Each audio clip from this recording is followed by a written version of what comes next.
Have you ever felt like you're losing someone you love right before your very eyes? For me, that someone was my own daughter, Lily. I used to be her hero. We had this little ritual, you see. Every night, I'd come home, and she'd run to the door, her face lighting up like the 4th of July. I'd scoop her up, and she'd tell me all about her day, the caterpillar she found, the new color she learned, the friend she made. Those moments were my world. But then, work started piling up. Late nights at the office became my new normal. The just one more email turned into ours. The urgent project became a constant state of being. At first, I didn't notice the change. Scanty, I'd get home, and Lily would already be asleep. Conti, whisper I'd love you into the quiet of her room, and promise myself I'd make it up to her tomorrow. But tomorrow always brought another deadline, another meeting, another reason to stay late. The days bled into weeks, the weeks into months. The running hugs at the door stopped. Excited chatter about her day faded. Soon, she stopped waiting up for me at all. Our connection, once so vibrant, was thinning out, becoming as faint as a distant echo. The real wake-up call came on her 8th birthday. I'd promised, absolutely promised, I would be there for her party. I had it marked in my calendar in big, bold letters. Lily's party, do not miss.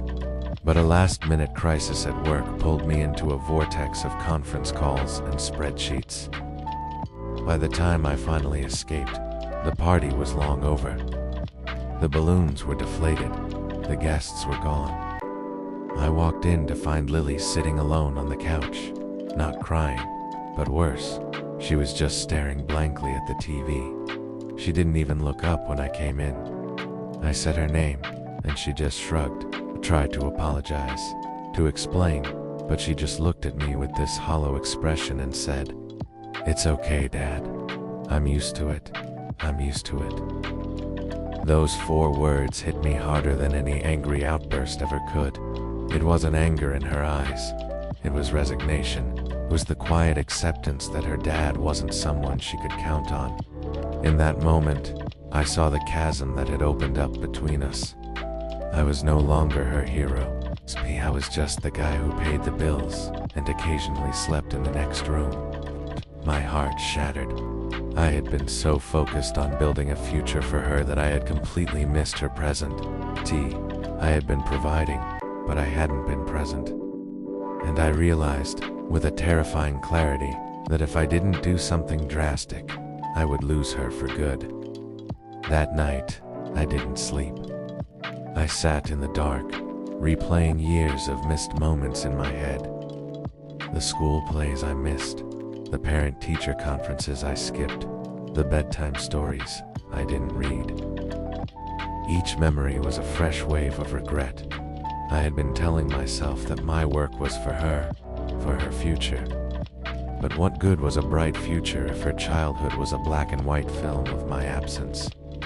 The next morning, I walked into my boss's office. My hands were shaking, but my voice was steady. I explained my situation. I didn't just ask for less work. I redefined my boundaries. No more late nights, unless it was a true world-ending emergency. No more weekend work. My family had to come first. It was a huge risk, and honestly, I was terrified.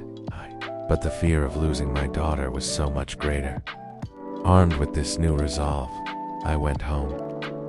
But fixing a broken bond isn't like flipping a switch. The first afternoon I came home early. Lily was surprised.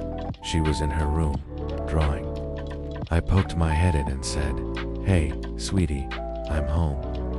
She just gave a little nod and went back to her drawing. There was no running hug, no excited chatter. Just ... quiet. It hurt, but I knew I deserved it. I couldn't expect to erase months of neglect in a single day. So, I just sat on the floor of her room, not saying anything, just being there, for a long time. The only sound was the scratch of her crayon on the paper. I decided my new mission was Project Lily. I started small. I made sure I was home for dinner every single night. At first, our dinners were silent and awkward. I'd ask about her day, and she'd give one-word answers. Fine. Okay. Nothing. It was like talking to a brick wall. But I didn't give up. I kept showing up. I started talking about my day. The funny thing, a coworker said, the silly squirrel I saw outside my office window. I didn't push her to talk. I just filled the silence with my presence. Slowly, glacially, things began to thaw. She started looking at me when I spoke. Then, she'd offer a small smile. One evening, I was talking about a frustrating computer glitch I had, and she piped up, "You should have just turned it off and on again, Dad." It was the first unsolicited sentence she directed at me in what felt like forever. We both started laughing, and it felt like the first ray of sunshine after a long, cold winter. It was a tiny moment, but it was everything. It was hope. Next, I decided to resurrect an old tradition. We used to build incredible Lego castles together. I found our old box of Legos, dusted it off, and set it on the living room floor. I just started building, not asking her to join, just creating a little tower. For a while, she just watched from the couch. Then, after about 20 minutes, she quietly slid onto the floor beside me. She picked up a blue brick, then a red one, and added them to my tower. She didn't say a word, but her actions spoke volumes. We sat there for 2 hours, building a sprawling, chaotic castle. We were rebuilding more than just a Lego structure that day. We were rebuilding our bridge. The biggest test came a few weeks later. Her school was having a dads and donuts morning. In the past, I would have had a dozen excuses why I couldn't make it. This time, it was the first thing on my calendar. I walked her into the school cafeteria, holding her hand. And for the first time in a long time, she held it back tightly. She pulled me towards her friends, and with a huge, proud smile, she said, "This is my dad." Hearing those words, seeing that pride in her eyes, I have to tell you, no promotion, no bonus, no career achievement could ever compare to that feeling.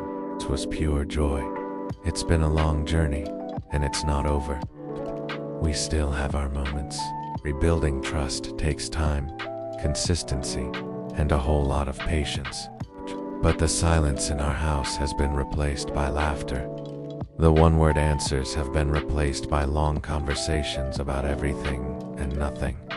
The empty doorway when I get home is now filled with a running, hugging whirlwind of a girl who, once again, lights up when she sees me. Losing my way taught me the most important lesson of my life.